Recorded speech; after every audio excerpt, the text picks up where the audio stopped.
आज शेवटच्या दिवशी खूप वाईट वाटत होतं. हाय गाईज, मी आहे प्राजक्ता आणि तुमच्या सगळ्यांचं स्वागत आहे माझ्या एका व्लॉगमध्ये. तर आज वाईट वाटण्याचं कारण असं आहे की हेअरस्टाईलचा आज आहे शेवटचा दिवस आणि सगळ्या हेअरस्टाईल जेवढ्या ब्राईडला सध्या गरजेच्या आहेत तेवढ्या सगळ्या हेअरस्टाईल मॅमने आमच्या कव्हर केलेल्या होत्या आणि आज होता शेवटचा दिवस.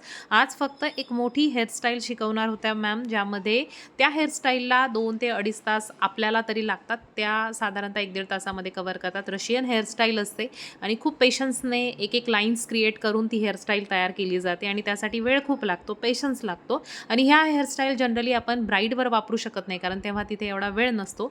परंतु ज्या गोष्टी किंवा ज्या हेअरस्टाईल आहेत ज्या पटापट आपण करू शकतो किंवा सायडर्सला करू शकतो, एंगेजमेंट लुकला करू शकतो, अशा सगळ्या हेअरस्टाईल आमच्या शिकून ऑलरेडी झालेल्या आहेत. तर आज शेवटचा दिवस होता. आज मॅम जाणार आहेत याचंही वाईट वाटत होतं आणि सोबतच उद्यापासून मेकअप शिकायला मिळणार आहे याची एक्साइटमेंट पण खूप होती. तर इथे या क्लासमध्ये आधी सुरुवातीला तुम्हाला हेअरस्टाईल फुल शिकवल्या जातात 10 दिवस, त्यानंतर मेकअप स्टार्ट होतो. तर इथं तुम्ही बघू शकता अशी सुंदर हेअरस्टाईल मॅमने क्रिएट केलेली होती.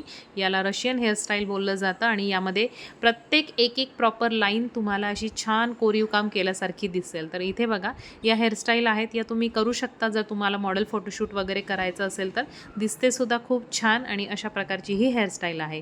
तर भेटूयात उद्याच्या क्लासमध्ये, जिथे असणार आहे खूप छान छान मेकअपचं नॉलेज. तर व्हिडिओ बघायला विसरू नका. Stay tune. Bye bye guys.